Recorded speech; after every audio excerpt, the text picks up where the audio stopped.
Hello people, this is Mark from Kharischangeworks. Guys, I hope that you are well. In today's little short story, it's about calming the mind. Particularly when it's looming danger that is facing us. As a discipline, it's difficult. And we'll see the story as it unfolds in a minute as I read it for you and discuss it as I see and understand it. But before we go there, I want to ask you just to do all the YouTube admin. Please give us the old thumbs up. Share, subscribe, please comment in the comments box below. And when you hit the notification bell, pick all. It's like a little subsection that jumps out. And pick all and you will get notified every day when we upload videos. So let's have a look at this story about the tiger. And it reads as follows. A teacher and his students were walking from one village to another, when suddenly they heard a roar behind them. Turning their gaze in the direction of the roar, they saw a big tiger following them.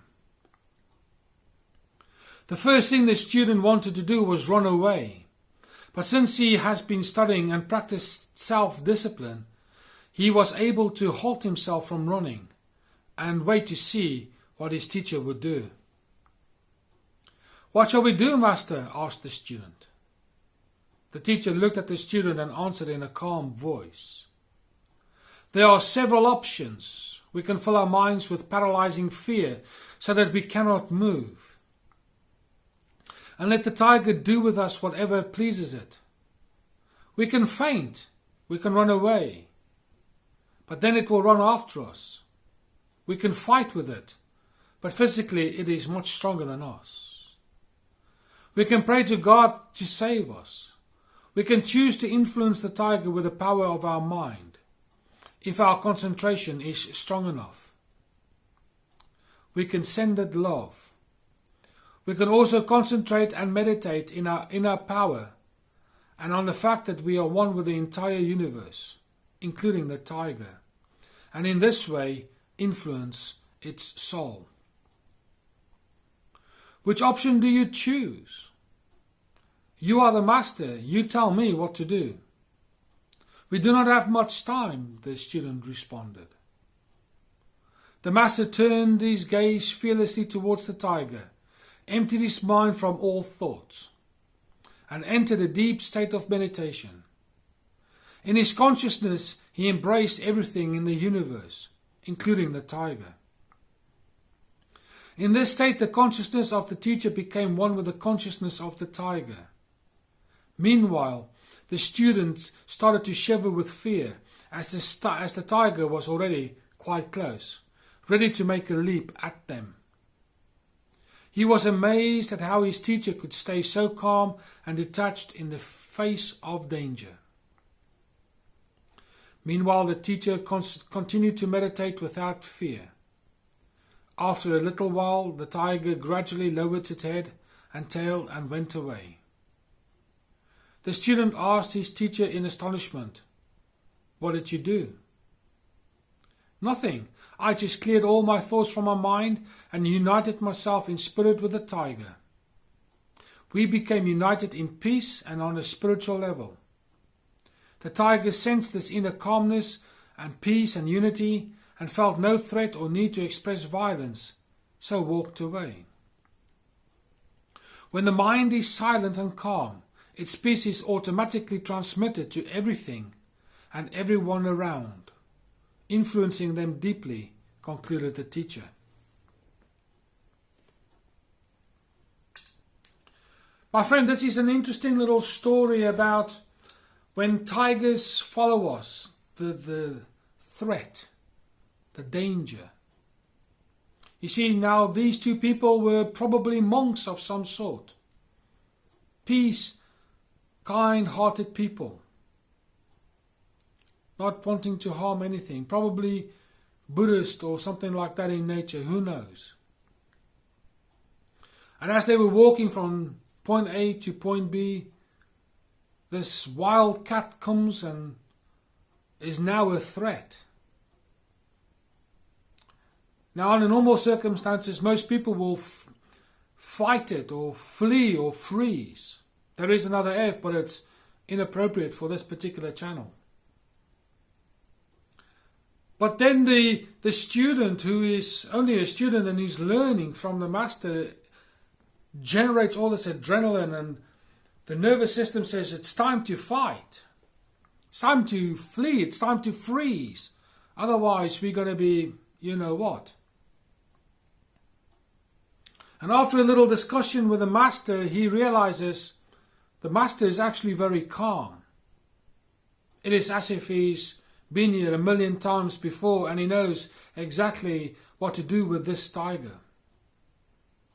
You see, normally when we face our fears, how many people do we have in our social circles that we can have this conversation with? What shall we do? Chances are you don't have that many.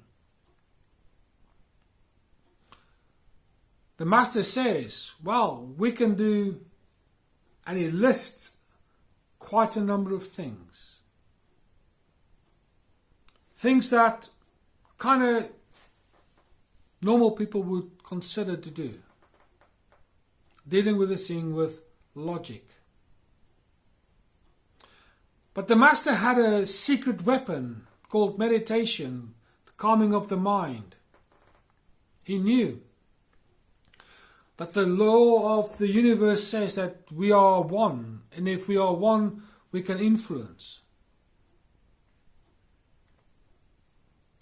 So the master decides he's going to empty his mind of all things. Consider the fear that he might have felt, the panic. He decides to meditate, still his mind, focus on the tiger, the universe. And in that manner, in that state, inform the tiger, we're no threat to you. We are peaceful people. And in that way, as the story goes, the tiger sensed no threat. Leave these alone. And he walks away. And I wonder how many of us have that ability. I know for a fact that that is a very difficult thing in my life. When things are going at 100 miles an hour, and your thoughts are rushing and your emotional state is all over the place, it's very difficult to become still and recognize the scenario in which you are in. And then, out of all the choices that are there, to pick the right one, that's very difficult to do. But the master knew the first thing that to do was get rid of all the negative thinking, get rid of all the negative things that would hinder him from overcoming the fear of the tiger. And that level of self-control, my friend, is very difficult, particularly when the pressure is high and the stress is unbearable. In the end, only when we get rid of all the fear, when we get rid of all the anxiety, when we get rid of all the stress, unbelief, the doubt, I would even go as far as to say the hate and the unforgiveness, the bitterness, the resentment. When we get rid of all these negative things in our lives, we can clear our minds far more easily. Because to me, the negative things in our lives are like gates. They hinder us from moving forward. It's like the doors have been locked. And it's a very difficult thing to overcome when you've got locked doors in your life. I know. So my encouragement for you today is simply work out who you are. Work out what motivates you. Find out what your purpose in life is. Because you see, As you travel from point A to point B, there are going to be times where you are going to be incredibly scared to take the next step. There's going to be obstacles in your way. There's going to be danger looming. There's going to be times of doubt. But it's not those things that really matter so much. It is how we behave. What are our thoughts in that difficult time that determines the outcome of this particular journey. As in the story, and as I have said on this channel numerous times before, have that one person with you. Have those close social circle style people who you bring into your social circles that says, I need you in my life. I trust and respect you enough to walk these dangerous roads with me. I trust your opinion. I can learn from you. Those people are gold, particularly in dangerous times. I'm fortunate. I have a handful of people in my life who I would walk any road with. Lara is one of them. I can tell you that for nothing. So when the danger comes and you have your companion with you, you will achieve your objective once you have the right attitude in how to move and deal with the obstacles. That's all I want to say in this particular video here today. There will be times of danger, there will be times of doubt, as in the story. But it is how you deal with these things at the time that will determine the success or unsuccess in the journey forward. Have a master in your life, as in the story. They are valuable people. My friend, I hope that you've enjoyed this video. If it has encouraged you or motivated you, or you think of someone else in your life that might benefit from this, please pass it on. Share, subscribe, tell people, tell all your friends and family about this channel. It's rich. There's a lot of information in here. Subscribe and comment like all the YouTube channel stuff that I've asked you to do. But for now, this is Mark from Kharischangeworks. I'll speak to you soon.